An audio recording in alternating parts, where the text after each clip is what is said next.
ദിവ്യകാരുണ്യ ഏറെ സ്നേഹിക്കപ്പെടുന്നവരെ, പരിശുദ്ധ തൃത്വം എന്ന വലിയ സ്വർഗീയ രഹസ്യത്തെ ധ്യാന വിഷയമാക്കുന്ന ദിവസമാണിന്ന്. ഏവർക്കും പരിശുദ്ധ തൃത്വത്തിൻ്റെ തിരുനാളിൻ്റെ മംഗളങ്ങൾ ഏറെ സ്നേഹത്തോടെ നേരുകയാണ്. ക്രൈസ്തവ വിശ്വാസത്തിൻ്റെ കാതലും ജീവിതത്തിൻ്റെ അടിസ്ഥാനവുമാണ് പരിശുദ്ധ തൃത്വം എന്ന വലിയ രഹസ്യം. കത്തോലിക്ക സഭയുടെ മതബോധന ഗ്രന്ഥം നമ്പർ 234 ഇപ്രകാരം നാം കാണുന്നു: ദൈവത്തിൻ്റെ തന്നെക്കുറിച്ച് തന്നെയുള്ള രഹസ്യമാണ് പരിശുദ്ധ തൃത്വമെന്ന്.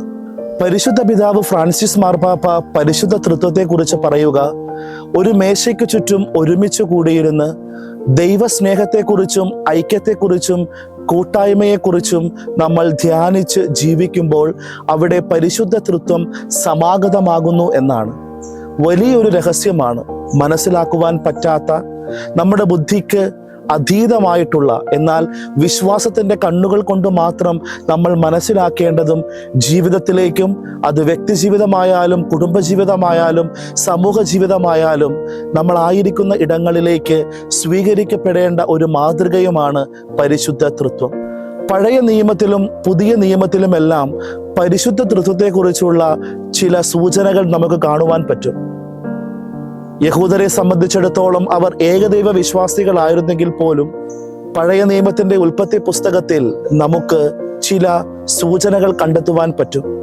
ഉൽപ്പത്തി പുസ്തകം 18-ാം അധ്യായത്തിൽ അബ്രാഹമിനെ കാണുവാൻ വരുന്ന മാമ്രയുടെ ഓക്കുമരത്തിൽ അവനെ കാത്തിരിക്കുന്ന 3 ദൈവദൂതന്മാർ പരിശുദ്ധ തൃത്വത്തെ സൂചിപ്പിക്കാനായി സഭാപിതാക്കന്മാർ എടുത്തു കാണിക്കുന്നുണ്ട്.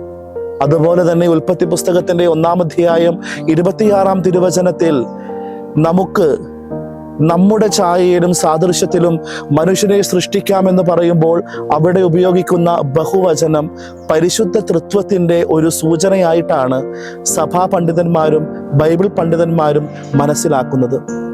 പുതിയ നിയമത്തിലോട്ട് കടന്നു വരുമ്പോൾ ഈശോയുടെ ജ്ഞാനസ്നാന വേളയിൽ പിതാവും പുത്രനും പരിശുദ്ധാത്മാവുമായ ത്രിയേക ദൈവത്തിന്റെ പ്രത്യക്ഷീകരണം നമ്മൾ കണ്ടുമുട്ടുന്നുണ്ട്. മത്തായി സുവിശേഷത്തിന്റെ 28-ാം അധ്യായം 20-ാം തിരുവചനത്തിൽ തന്റെ പ്രിയപ്പെട്ട ശിഷ്യന്മാരെ ലോകം മുഴുവനിലേക്കും സുവിശേഷം എത്തിക്കാനും ജ്ഞാനസ്നാനം നൽകുവാനും ഈശോ അയക്കുമ്പോൾ അവിടെയും പിതാവിൻ്റെയും പുത്രന്റെയും പരിശുദ്ധാത്മാവിൻ്റെയും നാമത്തിൽ നിങ്ങൾ ജ്ഞാനസ്നാനം നൽകണമെന്നുള്ള വലിയ പാഠവും ബോധ്യവുമാണ് ഈശോ നൽകുന്നത്.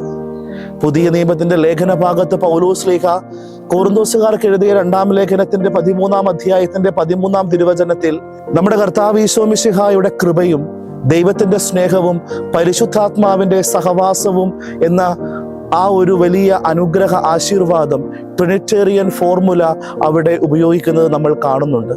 സഭാപിതാക്കന്മാരും തങ്ങളുടെ എഴുത്തുകളിലും ഇതുപോലെ പരിശുദ്ധ തൃത്വത്തെക്കുറിച്ചുള്ള ഒത്തിരിയേറെ സൂചനകൾ നൽകുന്നതായി നമുക്ക് കാണുവാൻ സാധിക്കും. പരിശുദ്ധ തൃത്വം എന്ന വലിയ രഹസ്യം അത് മനസ്സിലാക്കുവാൻ നമ്മൾ നമ്മുടെ വിശ്വാസത്തിന്റെ കണ്ണുകൾ തുറക്കേണ്ടത് അനിവാര്യമാണ്. നമ്മൾ ആരാധിക്കുന്നത് 3 ദൈവങ്ങളെയല്ല, മറിച്ച് ഒരു ദൈവത്തെയാണ്.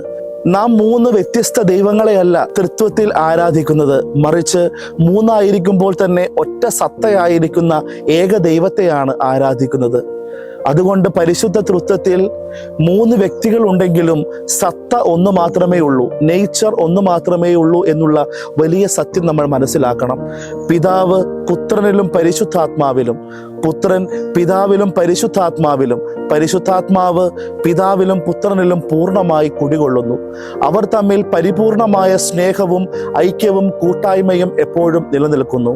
അതുകൊണ്ടാണ് സഭാ പണ്ഡിതന്മാർ നമ്മുടെയൊക്കെ കുടുംബങ്ങൾക്കും സമൂഹങ്ങൾക്കും ഉത്തമ മാതൃകയായി പരിശുദ്ധ തൃത്വം എന്ന മാതൃകയെ ഉയർത്തി കാണിക്കുന്നത്. പിതാവിൻ്റെയും പുത്രന്റെയും പരിശുദ്ധാത്മാവിൻ്റെയും നാമത്തിൽ ജ്ഞാനസ്നാനം സ്വീകരിക്കുന്ന ഓരോ ക്രൈസ്തവനും തൻ്റെ ജീവിതത്തിൻ്റെ ആരംഭം തുടങ്ങി അവസാനത്തെ ശ്വാസം വരെ ജീവിതത്തിൽ കേൾക്കുന്ന അല്ലെങ്കിൽ പ്രഘോഷിക്കുന്ന വിശ്വസിക്കുന്ന സത്യമാണ് പിതാവും പുത്രനും പരിശുദ്ധാത്മാവുമായ ഏക ദൈവത്തിലുള്ള വിശ്വാസം. നമ്മുടെയൊക്കെ ദേവാലയങ്ങളിൽ രാവിലെയും ഉച്ചയ്ക്കും സന്ധ്യയ്ക്കും 3 പ്രാവശ്യം 3 വീതം മണിയടിച്ച് വിശ്വാസികളെ ഉദ്ബോധിപ്പിക്കുന്നതും ത്രിയേക ദൈവത്തെക്കുറിച്ചുള്ള വലിയ സത്യം തന്നെയാണ്. വിശുദ്ധ കുരിശ് വരയ്ക്കുമ്പോൾ നമ്മൾ അനുസ്മരിക്കുന്നതും വൈദികൻ ആശീർവദിക്കുന്നതുമെല്ലാം പരിശുദ്ധ തൃത്വത്തിന്റെ നാമത്തിൽ തന്നെയാണ്.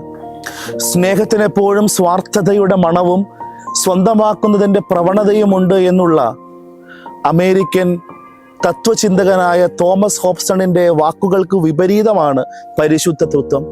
പരിശുദ്ധ തൃത്വത്തിൽ സ്വാർത്ഥതയില്ല, മറിച്ച് നിസ്വാർത്ഥമായ സ്നേഹവും ഐക്യവും കൂട്ടായ്മയുമാണ് പരിശുദ്ധ തൃത്വത്തിൽ നമുക്ക് കണ്ടെത്തുവാൻ സാധിക്കുക. അതുകൊണ്ട് തന്നെയാണ് നമ്മുടെയൊക്കെ കുടുംബങ്ങൾക്ക് ഒരു ഉത്തമ മാതൃകയായി പരിശുദ്ധ തൃത്വം എന്ന കൂട്ടായ്മയെ മനസ്സിലാക്കണം എന്ന് വിശുദ്ധർ പറയുന്നത്. ക്രൈസ്തവ വിശ്വാസത്തിന്റെ, ക്രൈസ്തവ ജീവിതത്തിന്റെ അന്തസത്തയാണ് പരിശുദ്ധ തൃത്വം.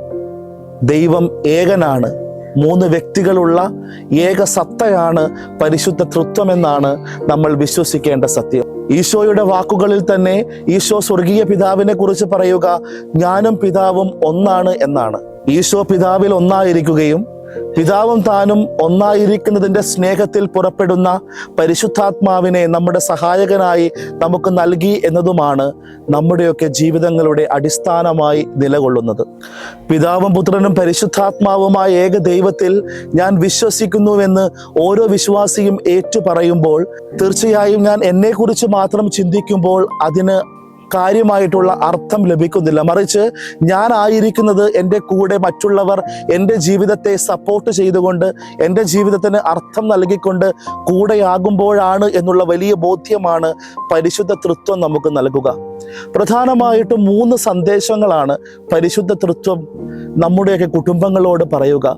ഒന്നാമതായി, നമ്മുടെയൊക്കെ കുടുംബ ജീവിതങ്ങളിൽ വ്യക്തിപരമായ ബന്ധങ്ങൾക്ക് ഒരു ഇൻറ്റിമസി ഉണ്ടായിരിക്കണം, ആത്മബന്ധം നമ്മൾ വളർത്തിയെടുക്കണമെന്നുള്ള വലിയ പാഠം പരിശുദ്ധ തൃത്വം നമ്മെ പഠിപ്പിക്കുന്നുണ്ട്. ഒരു പുരുഷൻ തൻ്റെ വിവാഹത്തിൻ്റെ ദിവസം വരെ അവൻ ജീവിക്കുന്നത് അവന് വേണ്ടി മാത്രമാണെങ്കിൽ വിവാഹശേഷം അവൻ്റെ ജീവിതം അവൻ തൻ്റെ ഭാര്യയ്ക്കും അതുപോലെ മക്കൾക്കും മാതാപിതാക്കൾക്കും ഒക്കെ വേണ്ടി മാറ്റിവെക്കേണ്ടതായി വരും. അങ്ങനെ ജീവിക്കുന്ന ആ ഒരു കുടുംബത്തിൽ പരിശുദ്ധ തൃത്വത്തിൻ്റെ കൂട്ടായ്മയുടെ ബഹിർസ്ഫുരണം, പരിശുദ്ധ തൃത്വത്തിൻ്റെ കൂട്ടായ്മയുടെ ആ ഒരു ജീവിത രീതി കടന്നു വരണമെങ്കിൽ തീർച്ചയായിട്ടും അവിടെ ഒരു ആത്മബന്ധം, ഇൻറ്റിമസി അവൻ കാത്തു സൂക്ഷിക്കേണ്ടതുണ്ട്. കാര്യങ്ങൾ ആവശ്യപ്പെട്ടിട്ടല്ല ജീവിത പങ്കാളിയുടെ ആവശ്യങ്ങളെ മനസ്സിലാക്കേണ്ടത്.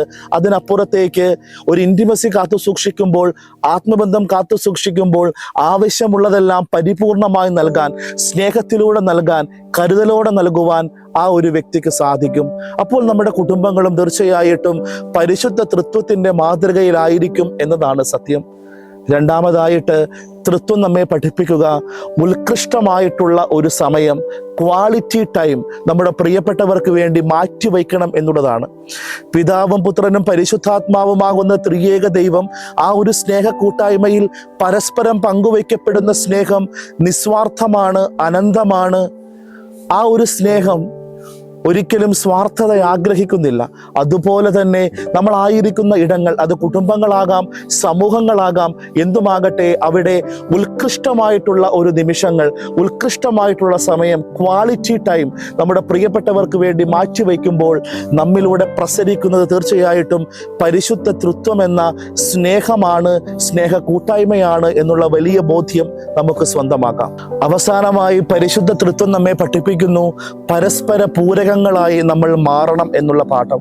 ഇവിടെ ആവശ്യം പരസ്പര സ്നേഹവും പരസ്പര കരുതലും നമ്മൾ പങ്കുവയ്ക്കണം എന്നുള്ളതാണ്. തീർച്ചയായും മറ്റൊരുവന്റെ ജീവിതത്തിലെ കൗൺസിലറായി മാറുവാൻ, അവൻ്റെ പ്രശ്നങ്ങളെയും അവൻ്റെ സങ്കടങ്ങളെയും ഒരുപോലെ സ്വീകരിച്ച് അവൻ്റെ സന്തോഷങ്ങളെ വലിയ ആഘോഷമാക്കി മാറ്റി സങ്കടങ്ങളിൽ ഒപ്പമുണ്ട് എന്നുള്ള തോളിൽ തട്ടിയുള്ള സാന്ത്വന വാക്കുകളിലൂടെ അപരൻ്റെ ജീവിതത്തിൽ ദൈവത്തിൻ്റെ സ്നേഹം പകർന്നു കൊടുക്കാൻ, കരുതൽ പകർന്നു കൊടുക്കാൻ, സംരക്ഷണവും പരിപാലനവും അനുഭവവേദ്യമാക്കുവാൻ നമുക്കും സാധിക്കുമെങ്കിൽ പരിശുദ്ധ തൃത്വം നമ്മിലൂടെ ഇന്നും ജീവിക്കും എന്നതാണ് സത്യം. വിശ്വാസത്തിന്റെ കണ്ണുകൾ കൊണ്ട് മാത്രം മനസ്സിലാക്കേണ്ട ഒരു സത്യമായി പരിശുദ്ധ തൃത്വത്തെ മനസ്സിലാക്കാതെ, ഏകദൈവമായ പിതാവും പുത്രനും പരിശുദ്ധാത്മാവുമായ ദൈവം ഏകസത്തയായി നമ്മോട് കൂടെ വസിക്കുന്നത് പോലെ മറ്റുള്ളവരുടെ ജീവിതങ്ങളിൽ ദൈവസ്നേഹം പകർന്നു കൊടുക്കുന്ന ഒരു ഉപകരണമായി മാറുവാൻ നമുക്ക് നമ്മെ തന്നെ ഒരുക്കാം. അപ്പോൾ തീർച്ചയായും രഹസ്യമായിരിക്കുന്ന തൃത്വം നമ്മിലൂടെ പരസ്യമാക്കപ്പെടുമെന്നുള്ള വലിയ പാഠമാണ് പരിശുദ്ധ തൃത്വത്തിൻ്റെ തിരുനാൾ നമ്മെ പഠിപ്പിക്കുന്നത്. ഏവർക്കും ഒരിക്കൽ കൂടി പരിശുദ്ധ തൃത്വത്തിൻ്റെ തിരുനാളിൻ്റെ മംഗളങ്ങൾ ഏറെ സ്നേഹത്തോടെ നേരുന്നു. നമ്മുടെയൊക്കെ കുടുംബങ്ങളും നമ്മുടെയൊക്കെ വ്യക്തിബന്ധങ്ങളും കൂടുതൽ ഊഷ്മളതയും സ്നേഹവും കരുതലും നിറഞ്ഞതാകട്ടെ. ആമേൻ.